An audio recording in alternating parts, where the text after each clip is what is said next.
Dear students, उम्मीद है आप लोग सब खैरियत से होंगे। आज का लेक्चर हम स्टार्ट करते हैं और आज का लेक्चर होगा हमारा जो मुस्लिम साइंटिस्ट रह गए थे उनको हम आज कवर करेंगे। तो उनमें से याकूब अल-किंदी को हमारे साइंटिस्ट हैं जिन्होंने इब्नुल हैथम के साथ ही जो है वो काम किया था, मगर इब्नुल हैथम ने जो वर्क किया था वो था हमारा ऑप्टिक्स पर, और याकूब अल-किंदी का जो वर्क होगा वो होगा साउंड के ऊपर, म्यूजिक के ऊपर। तो इनको भी हम थोड़ा सा कैटेगराइज कर लेते हैं कि इनके जो प्लेस था जहाँ से इनका ताल्लुक था, that is again Basra in Iraq. ये भी इराक से ताल्लुक रखते थे। इसके साथ साथ इनके जो है वो सब्जेक्ट्स की अगर हम बात करें तो इनके जो सब्जेक्ट्स था या इनकी जो वर्किंग थी वो अगेन वही सारे सब्जेक्ट्स थे, लाइक फिजिक्स, केमिस्ट्री, ठीक है, मैथमेटिक्स। तो इस तरह के इनके जो है वो डिफरेंट सब्जेक्ट्स के ऊपर इन्होंने काम किया था। इन्होंने जो है वो डिफरेंट सब्जेक्ट्स के साथ साथ तकरीबन सब्जेक्ट्स तो वही सेम है, मगर मेट्रोलॉजी भी जो है वो आपने थोड़ा सा एक नया सा वर्ड सुना होगा।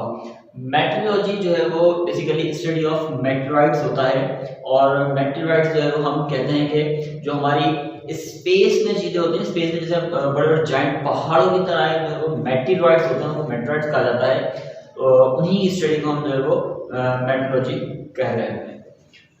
अच्छा, आगे चले तो सब्जेक्ट के साथ साथ इनके जो बुक्स तो खैर नहीं कहेंगे, इनकी जो राइटिंग थी, इन्होंने जो लिखा था वो मोनोग्राफ लिखे थे। Monograph on tides, specific gravity.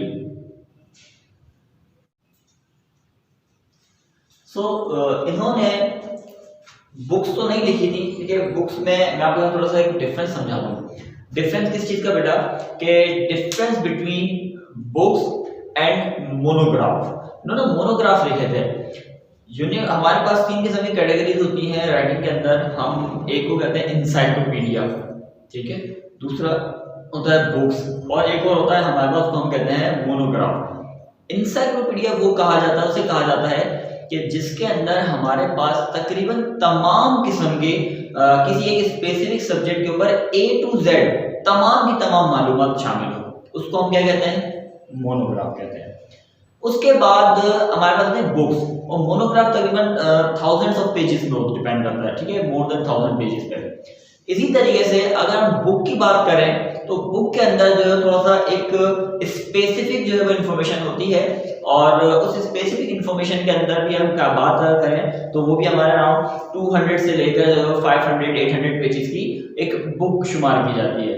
लेकिन मोनोग्राफ कहते हैं हम उर्दू में रिसाले को, जैसे कि तकरीबन 30 to 40 पेजेस के बारे में किसी एक स्पेसिफिक टॉपिक के बारे में आपने जो थोड़ी सी एक्सप्लेनेशन कर दी, ठीक है। इतनी डिटेल में एक्सप्लेनेशन ना हो, जस्ट उसकी जो है वो कुछ मेन बातें आपने जैसे डिफाइन कर दी, और वो मोनोग्राफ कहते हैं। तो रिसाला को बेसिकली मोनोग्राफ कहा जाता है। It could be depend on 30 to 40 pages, तो इसको हम मोनोग्राफ कहते हैं, ठीक है।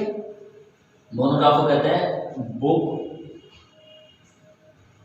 ऑफ 30 to 40 पेजेस, इसको हम रिसाले वगैरह भी कह रहे होते हैं, ठीक है। तो उन्होंने वो मोनोग्राफ किस पर लिखे, टाइड्स पर लिखे।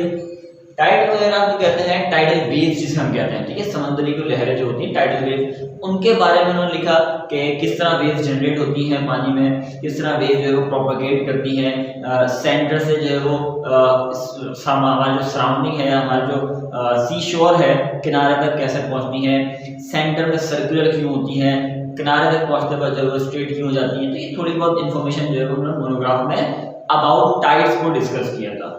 इसके बाद इसके साथ साथ उन्होंने स्पेसिफिक ग्रेविटी को भी डिस्कस किया। स्पेसिफिक ग्रेविटी हम कह रहे हैं कि स्पेसिफिक माने आप किसी मखसूस कर, जैसे लाइक मास को वैल्यू मखसूस कर दो 1 किलोग्राम, ठीक है। 1 किलोग्राम मास के ऊपर कितनी वैल्यू ऑफ ग्रेविटी अप्लाई हो रही है, कितनी मतलब ग्रेविटेशनल फोर्स कितनी अप्लाई हो रही है, that is known as specific gravity. तो इन्होंने स्पेसिफिक ग्रेविटी और टाइड्स जैसे सब्जेक्ट्स पर जो है वो थोड़ी सी डिटेल में स्टडी की थी और उसमें मोनोग्राफ लिखे थे। इसके साथ साथ इनकी जो वर्किंग थी,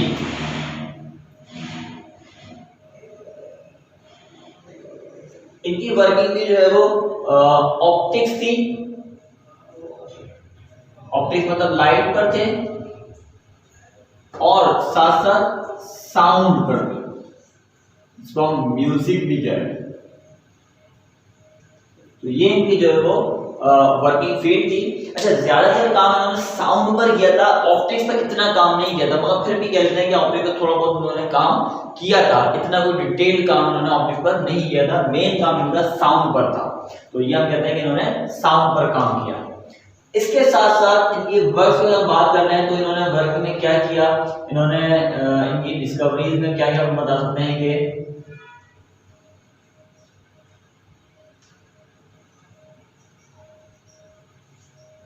डिस्कवरीज के अंदर ही explain that nature of sound is energy. इन्होंने साउंड की नेचर के बारे में थोड़ा सा एक्सप्लेन किया था कि जो साउंड की नेचर है वो एनर्जी होगा, इसलिए इन्होंने साउंड पर काम किया। और इसके साथ साथ ही ऑल्सो एक्सप्लेन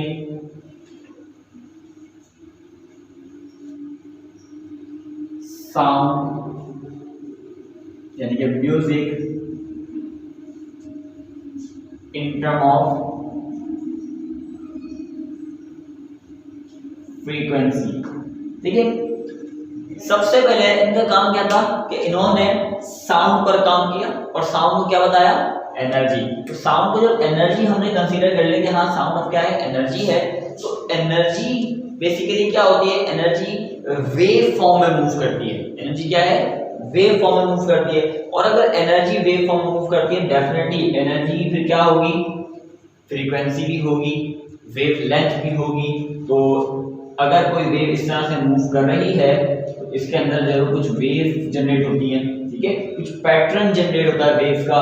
तो उन्हीं वेव को कह रहे हैं कि इसमें कुछ फ्रीक्वेंसी भी शामिल होगी, इसकी कुछ वेव लेंथ भी होगी। तो एनर्जी के या वेव के फिनोमेना यहाँ पर शामिल होंगे। तो यहाँ से हमें बात पता लगी, अगर ऐसा होगा तो फिर साउंड को हम फ्रीक्वेंसीज की टर्म में भी एक्सप्लेन कर सकते हैं। और ये वो पॉइंट था कि जब जो है वो हमारी साउंड्स के अंदर बड़ी रेवोल्यूशन आई, जिससे म्यूजिक्स को बनाने में, म्यूजिक्स को रीड आउट करने में बड़ी हमें हेल्प मिली, जिसके जरिए हम आजकल की अगर मैं बात करूं तो मॉडर्न वर्ल्ड के अंदर जो है हम इसी साउंड पैटर्न से, हम इसी साउंड क्वालिटी से जो है बहुत सी चीज़ों की वॉइस को रिकॉग्नाइज कर सकते हैं। हम लोग अगर वॉइस पासवर्ड लगाते हैं या वॉइस कमांड लगाते हैं तो वो भी हम किसी सिस्टम को, किसी मशीनरी को वॉइस कमांड दे रहे हैं। वो जो वॉइस कमांड दे रहे हैं बेसिकली वो इन टर्म ऑफ फ्रीक्वेंसी उसके पास पहुंच रही है। तो वो उन वॉइस को एज अ साउंड रीड नहीं करता, बल्कि उस वॉइस को, साउंड को in term of frequency read करता है। और फिर जब फ्रीक्वेंसी मैच करती है तो फिर वो वॉइस आपकी कमांड पूरी हो जाती है। तो याद रखिएगा कि साउंड को इन टर्म ऑफ फ्रीक्वेंसी या इन टर्म ऑफ वेव सबसे पहले जो किसने सजेस्ट किया था, किसने बताया था, ये सबसे पहले याकुब किंदी ने इसको हमें डिफाइन करके बताया था। तो इस तरीके से इनके फिर बहुत सारी जो बुक्स थी वो ट्रांसलेट भी की गई। तो ये इनका जो है कुछ मेन काम थे जो याकुब किंदी ने किए थे। इसके साथ साथ हम डिस्कस करते हैं नेक्स्ट साइंटिस्ट का, जिनका नाम है अल-बेरूनी। तो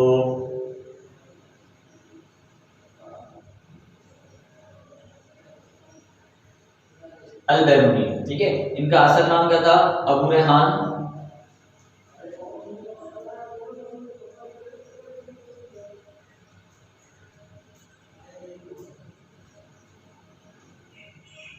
ठीक है, अब्दुल मोहम्मद अल-बेरूनी। अल-बेरूनी जो है इनका लक़ब था।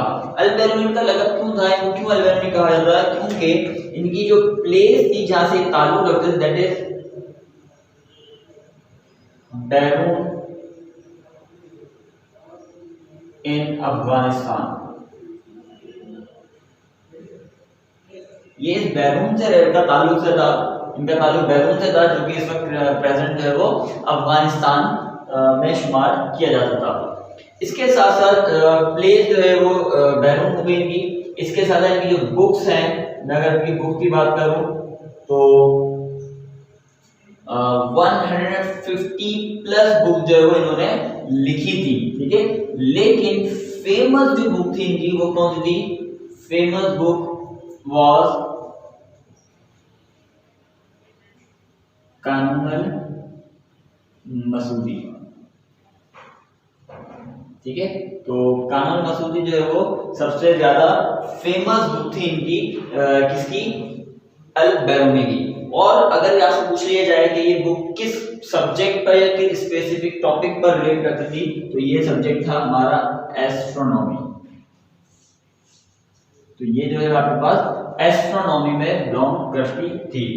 अच्छा, इनके साथ साथ इसके अगर मैं सब्जेक्ट्स की बात करूं तो बहुत सारे सब्जेक्ट्स की इन्होंने किया है काम अगेन, ठीक है।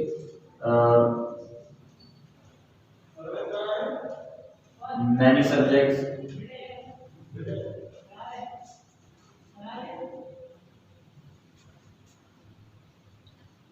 सम ऑफ देम आर, आप ये कह लीजिए कि इसमें कंपैरेटिव रिलीजन था,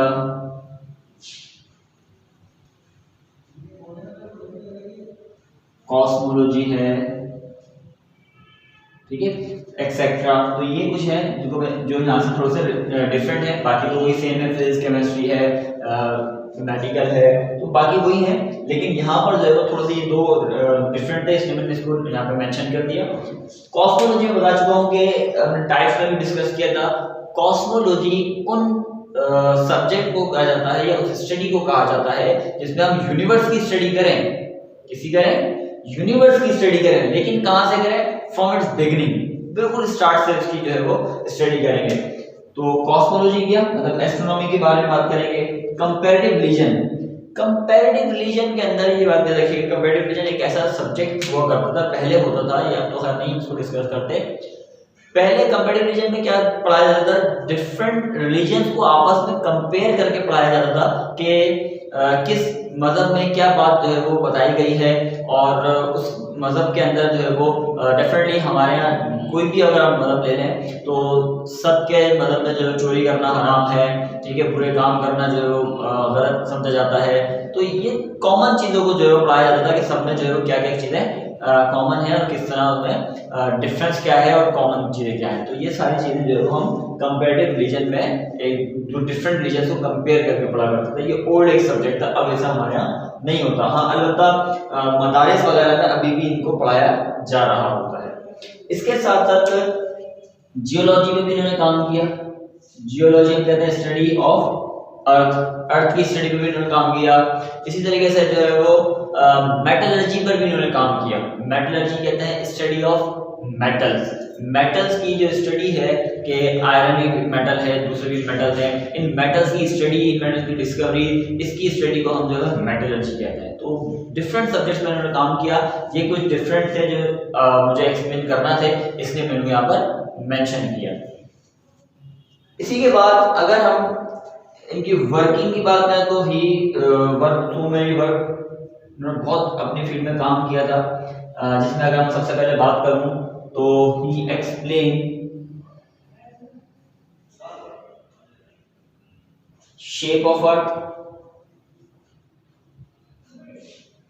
इन्होंने अर्थ की शेप को एक्सप्लेन किया था और वो क्या बताया था? एज सर्किल,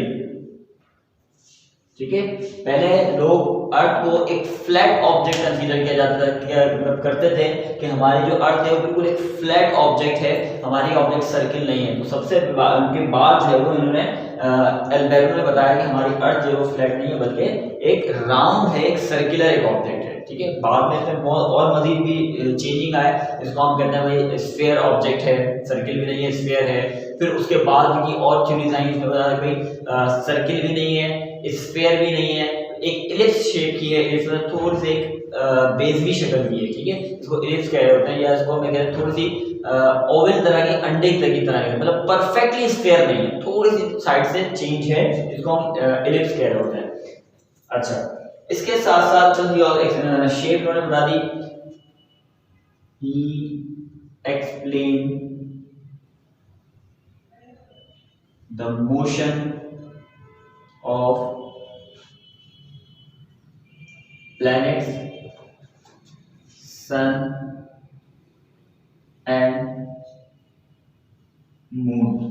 तो इन्होंने जो है वो सन, मून और दूसरे प्लैनेट्स की मोशन के बारे में एक्सप्लेन किया, और उस समय बताया कि तमाम चीजें जो है वो अपने अपने ऑर्बिट्स के अंदर मूव कर रही है। ठीक है, इन्होंने जो है वो सन की कॉन्सेप्ट भी दिया था। याद रखिएगा, हम ओल्ड में ये समझते थे कि हमारी अर्थ जो है वो स्टेशनरी कंडीशन में, पहले के लोग समझते हैं कि हमारी अर्थ जो है वो सिर्फ रेस्ट में है, बाकी उसके अराउंड सारी चीजें जो है वो मूव कर रही हैं। तो इन्होंने कॉन्सेप्ट क्या दिया कि सन भी मूव करता है अपनी एक पर, जो भी इनकी अपनी अपनी ऑर्बिट्स हैं, अपने अपने ऑर्बिट्स में सन भी मूव करता है, दूसरे प्लैनेट्स भी मूव करते हैं और मून भी मूव करता है। ये एक्सप्लेनेशन दी थी।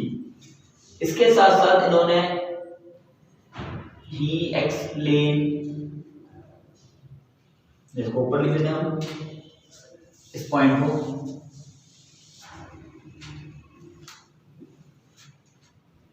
he explained the concept of floating of earth।